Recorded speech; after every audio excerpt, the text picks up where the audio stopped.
सारी कंपनियां ज्वाइन कर ली जाने अनजाने। और देखिए चांस की बात कि मैंने कभी जिस चीज़ को समझने की कोशिश नहीं करी अपनी लाइफ में। मेरे घर के पास में, मैं वो लास्ट कंपनी की बात करूँ जहाँ पे मैंने एज ए नेटवर्कर काम किया, मैंने मैक्सिमम वर्क किया वहाँ पे। और मेरे घर के पास में एक फीमेल रहती है जो बहुत ही अनपढ़ है। आप सोचिए, देखिए एक अनपढ़ फीमेल है, वो आती है मेरी वाइफ के पास और वो कहती है कि इस पर्टिकुलर कंपनी को अगर आप ज्वाइन करते हैं तो आपको इस कंपनी से फॉरेन ट्रिप मिलेगी। तो मेरी वाइफ को एक्चुअली फॉरेन ट्रिप से बहुत ज़्यादा शौक है। उन्होंने कहा अच्छा ठीक है, अगर फॉरेन ट्रिप मिलता है तो हम ज्वाइन करें। उन्होंने ज्वाइन कर लिया। मैंने कहा ठीक है, अगर आपने ज्वाइन कर लिया तो आप करो। मैंने कोई इंटरेस्ट नहीं दिखाया। और देखिए समय निकलता गया, वो 3 महीने उस काम को करती रही। और उसके बाद एक सेमिनार था उनका, तो उन्होंने मुझे बोला, मेरी वाइफ ने, कि आप ऐसा करो मुझे वहाँ छोड़ दो। मैंने कहा ठीक है मैं छोड़ देता हूँ, लेकिन मैं गेट से वापस चला जाऊँगा, अंदर नहीं जाऊँगा। मुझे लोगों के भीड़ में बैठना मुझे बिल्कुल अच्छा नहीं।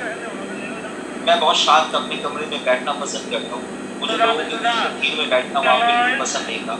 मैं उस समय की बात कर रहा हूँ आज। तो जब मैं वहाँ पहुँचा तो एक्चुअली मैं लेट हो चुका था। तो मैंने कहा चलो कोई बात नहीं, लेट हो गया हूँ तो मैं क्लिनिक में तो जा नहीं पाऊँगा। तो मैं अंदर चला गया और मैं अंदर चला गया और अंदर जाके जो मैंने वहाँ सीन देखा, सच बताता हूँ, मेरे पैर के नीचे से ज़मीन खिसक गई। एक छोटी सी कम एज की लड़की ये कह रही है स्टेज पे, और क्वालिफिकेशन जस्ट बीए, वो कह रही है कि मैं लाख से मंथ 2.5 लाख रुपए कमाती और इस मंथ में 3.5 लाख रुपए कमाती। सच बताऊं, पहला उस समय था, एक क्षण था मेरी लाइफ में जब मेरे सारे फ्यूज हुए। मैंने कहा 1 लाख की इंक्रीमेंट तो हमारे काम में भी नहीं होती, डॉक्टरी वाले काम में 1 लाख की इनकम बढ़ना एक महीने में बहुत मायने रखता है। और एक मन में एक संकल्प आ गया कि अगर ये लड़की जस्ट बीए पास अगर इस काम को करके इनकम जनरेट कर सकती है तो मैं तो प्रोफेशनली डॉक्टर डेफिनेटली इससे तो बहुत ज़्यादा करूँ। और सच बताऊँ, ये कंपैरिजन जिस दिन आपके अंदर आ गया कि मैं तो इससे ज़्यादा समझदार हूँ, मैं तो इससे ज़्यादा करूँगा, डेफिनेटली जीवन में वो देना, वो एक ऐसा पड़ाव होगा, लाइफ का एक ऐसा वो क्षण होगा जिसके बाद आपकी जिंदगी बदलती है, चीज़ें बदलती गई। मैंने काम करना शुरू किया, लेकिन काम करते करते कहीं ना कहीं एक स्टेगनेंसी आ गई और मैंने देखा कि काम बहुत ज़्यादा बढ़ गया। उसके बाद सीनियर्स ने कहा एक सेमिनार ज्वाइन कर दो। टाउन प्लाजा में एक सेमिनार था, मैं वहाँ चला गया और उसकी टिकट थी आई थिंक 6,000 रुपये करीब। मैंने उसको पे किया उस पर्टिकुलर के लिए और एक पहला दिन कम्प्लीटली ऐसे ही निकल, ध्यान से सुनिएगा, फर्स्ट डे कम्प्लीटली ऐसे ही निकल गया। कोई इंजीनियर था, कोई MBA था, अचीवर्स है ना, कोई डॉक्टर्स थे, उन्होंने बहुत सारे लोगों ने बहुत सारी बातें मांगी। आपको पता है, वो अगर डॉक्टर थे तो मैं भी डॉक्टर, वो इंजीनियर थे तो उतना पढ़ा लिखा मैं भी। मुझे सच में किसी की बात हजम नहीं। और मुझे ऐसा लगा फर्स्ट डे कि मैंने खाम खा यहाँ आपने 6,000 रुपये खराब किए। सेकेंड डे मैं नाश्ता कर रहा था बाहर, एक वाइट सी गाड़ी आई और उस वाइट सी गाड़ी से बहुत ही शानदार सूट बूट पहन के एक बंदा बाहर निकला। मैंने कहा होगा भाई कोई सेलिब्रिटी। वो नाश्ता किया उसने। उसके बाद 10 बजे के करीब प्रोग्राम वापस शुरू हुआ और वो स्टेज पे पहुंचा।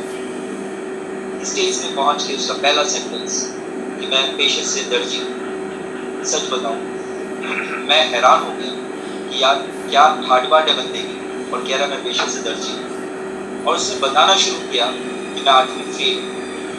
और जब उसने जर्नी सारी बताई, उस जर्नी के दौरान मुझे एक बात समझ आई। उसने एक लाइन बोली कि अगर आपके पास 2 फीट की दूरी कोई पर्सन 10 मिनट से ज़्यादा बैठता है,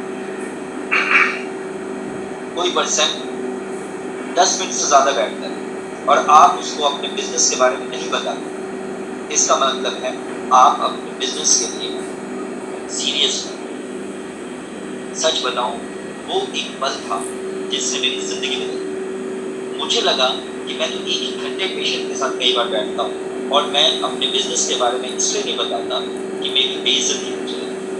लेकिन वो एक पल ऐसा था जो उस दर्जी ने मुझे सिखाया, जो ना एक डॉक्टर सिखा पाया, ना एक इंजीनियर सिखा पाया, ना वहाँ MBA सिखा पाया, जो कि बहुत अच्छे खासे उससे बहुत ज़्यादा अर्न कर रहे हैं और मेरी फ्रीक्वेंसी जाके मैच कर गई एक दर्जी के साथ। सोचिए वो दिन और आज का दिन मैंने कभी पीछे पलट कर नहीं किया। उस कंपनी में मैंने 16 लाख की गाड़ी ली, उस कंपनी में मैं 2 बार फॉरेन ट्रिप मैंने किया और उस कंपनी में एज ए वेलनेस ट्रेनर एक पर्टिकुलर क्लास मेरे लिए फिक्स की गई, जिसमें आप अगर यूट्यूब वीडियोस देखेंगे तो कंपनी की बहुत ज़्यादा भीड़ हुआ करती थी क्लासेस में और रुड़की तक से लोग उस क्लास को लेने के लिए एवरी सैटरडे आते थे और बहुत अच्छा खासा फर्स्ट क्लास मतलब फुल कहते हैं ना अच्छे पैमाने पे काम चला। और उस दौरान मुझे मिल गए अवतार जी। अवतार जी ने मुझे कहा डॉक्टर साहब सुबह आप जा रहे हो तो एक बार मेरे ऑफिस उतरना। मैं गया वहाँ ऑफिस उतरा, उन्होंने एक पर्सन से मिलवाया, मैं नाम नहीं बोलना चाहता यहाँ आउट ऑफ एडमी है। उसने मुझे कहा कि सर ये कंपनी है एडमी और ये ऐसे ऐसे। मैंने कहा भाई ऐसा है, आज तो तूने रोक लिया मेरे को, आज के बाद आइंदा कभी बुलाइए मत मेरे को ये सब फालतू चीज़ें सुनाने की। बाहर निकला और अवतार जी को मैंने बहुत सारी बातें सुना, लेकिन मैं सॉरी हूँ उस दिन के लिए अवतार जी, क्योंकि अगर आप नहीं होते तो एडमी मेरे लाइफ में नहीं, आपकी वजह से एडमी मेरे लाइफ में है और मैं बहुत खुश हूँ आज एडमी से। उस बंदे को मैंने बहुत डांटा, सच बताऊँ, और वो चुपचाप सुन गया और मैं गाड़ी में बैठा और चुपचाप अपने हॉस्पिटल चला। समय निकल गया, 2 महीने हो गए। 2 महीने के बाद अवतार जी फिर पीछे पड़ गए। अवतार जी कहते सर ऐसा करो, आप एक बार ID लगा के छोड़ दो, मत करो। अब एक्चुअली हमारे पास में रहते हैं, ठीक है। मैंने कहा चलो कोई बात नहीं, आप ID लगा दो। उन्होंने ID लगा दी और एक बार मैंने कहा उसी समय जस्ट उसके कुछ दिन बाद लॉकडाउन हो गया, घर में बैठ गया और लास्ट कंपनी में लॉकडाउन की वजह से मैं कुछ कर नहीं पाया। तो मैंने उनके बेटे को बुलाया, मैंने कहा एक बार यार बताओ जरा से खोल के क्या चीज़ है। तो उसने जब खोल के अवतार जी की ID दिखाई मुझे, तो आई एम सरप्राइज्ड। उनके नीचे के ट्री को देख के मेरा दिमाग खराब हो। सच बताऊं, उनको नहीं पता, आज तक मैं पहली बार बता रहा हूँ, उनके नीचे के लोगों को ट्री को देख कर ना मेरे दिमाग खराब हो गया कि कितने लोग अवतार जी के नीचे अगर हैं। तो फिर वही कंपैरिजन मेरे दिमाग में आया, फिर तो मैं यहाँ चलते फटते कुछ भी कर सकता। और वो दिन और आज का दिन अगेन मैं एडमी में कभी पीछे मुड़ गया और आगे बढ़ता चला गया। मैं आपको लास्ट कंपनी के बारे में बात करूँ, जब मेरी लाडसाबी पूरी हो गई तो मुझे एक अपने डाउनलाइन में मुझे बोला कि डॉक्टर साहब एक बिजनेस प्लान देना है, आप आ जाइए और वो अगर काम करेगा तो बहुत अच्छा करेगा। आप सुन के हैरान हो जाएंगे, जब मैं वहाँ पहुँचा तो वहाँ एक खाट बिछा रखा था उसने और वो जगह क्या थी, 4 भैंसें बंधी हुई थी और चारों तरफ गोबर था। मतलब वो पर्सन जो अपने सीट से कभी हिलता नहीं था, गोबर वहाँ क्या कहते हैं उसे, उसका नाम नहीं पता, जहाँ गाय भैंस रहती है। तो वहाँ जाकर मुझे बिजनेस प्लान मैंने उस बेड पे मैंने उस चारपाई पे मैंने बिजनेस प्लान किया। मैं खुद हैरान हो गया अपने आप में, भाई ये कर क्या। लेकिन जुनून एक ऐसा चढ़ के बोलने लगा सर पे नेटवर्किंग का कि मैंने कुछ नहीं। एक मैं दूसरा एपिसोड आपको बताता हूँ कि मुझे एक प्रोडक्ट अपने दोस्त को देना था। मुझे आज भी कोई बोले कि पेशेंट है, आप मेरे घर में आके देख लीजिए, मैं आज नहीं दूँ। और इस नेटवर्क कंपनी में मैंने 250 रुपये का प्रोडक्ट सामने वाले को देने के लिए अपने इको स्पोर्ट से गया, 200 रुपये का पेट्रोल फूक कर आया, 200 रुपये का पेट्रोल फूक कर, और सामने वाले को 250 रुपये का दिया। तो एक्चुअली में नेटवर्क मार्केटिंग, डायरेक्ट सेलिंग एक पैसिव इनकम, एक अलग सा जुनून है, एक अलग थॉट प्रोसेस है ब्रेन का। अगर आप उस थॉट प्रोसेस के में नहीं आते, अगर आप अपनी लाडसाबी से हटकर कहीं और नहीं चले जाते, आप अपने कंफर्ट जोन से अगर आप बाहर नहीं आ सकते, तो network company, direct selling, passive income, ये सारी चीजें पॉसिबल है। तो आपको अपने नेचर के अगेंस्ट जाके काम करना। कई बार ऐसा होता है जब आपका नेचर, पॉजिटिव नेगेटिव जो भी नेचर आपका है, वो इसके आरे आने की कोशिश करेगा और उसको आपको दरकिनार करने की जरूरत है। ये नेटवर्क कंपनी का सारा सिनेरियो था। तो जो एक लाइफ जो मैंने नेटवर्क कंपनी में लगभग 5 साल हो गए नेटवर्क कंपनी करते, और मैंने जो चीज़ें अचीव करी वो मैं आपको, जब भी आप देखेंगे यूट्यूब तो आपको पता लग जाएगी कि एक्चुअली मैंने क्या अचीव किया। बहुत नेम, बहुत फेम और लोगों को बहुत प्यार मिला मुझे। आज अगर मैं बात करूँ एडमी, इतना प्रोफाइल होने के बाद, उस कंपनी में इतना काम करने के बाद, ऐसी क्या बात थी जो एडमी की तरफ मुझे अट्रैक्ट करे। एडमी की तरफ अट्रैक्ट करने के पीछे सिर्फ एक ही मुद्दा था लाइफ का, जो मैंने एक विजन कर लिया था देखने। और मैं अपनी बात करूँ तो मैंने देखा था एजामॉल।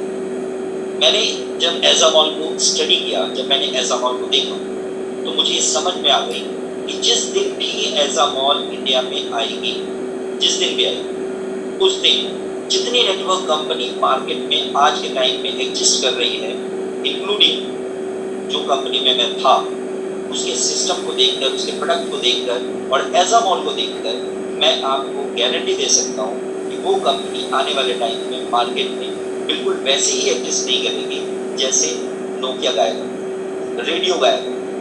ये चीज़ें जैसे मार्केट से अचानक से गायब, अचानक से आप देखेंगे ये कंपनीज भी गायब हो जाएगी, क्योंकि एजामॉल का भूचाल, हीमोहिम का भूचाल और प्लस में टेक्नोलॉजीज और साइंस के जो फार्मूलेशन लगाती है, नैनो टेक्नोलॉजी पे वर्क करती है, बायोटेक्नोलॉजी पे वर्क करती है, आज ये टेक्नोलॉजी XR5D टेक्नोलॉजी पे वर्क करती है। ये सारी टेक्नोलॉजी सिर्फ एटॉमियंस को पता है और आधे को पता, आधे को नहीं पता। अगर मैं एटॉमिक पर्सनल प्लेटफॉर्म की बात करूँ तो आधे एटॉमियन को पता है, आधे को नहीं पता। तो ये चीज़ें जब आपके साथ होनी शुरू हो जाए, ये चीज़ें जब आप जानना शुरू कर दें, ये चीज़ें फील करने लगे, तो मैं आपको इस बात की गारंटी देता हूँ, आपको एडमी के अलावा कुछ लाइफ में नजर नहीं। तो ये चीज़ अगर आपने सोच लिया, डेफिनेटली आप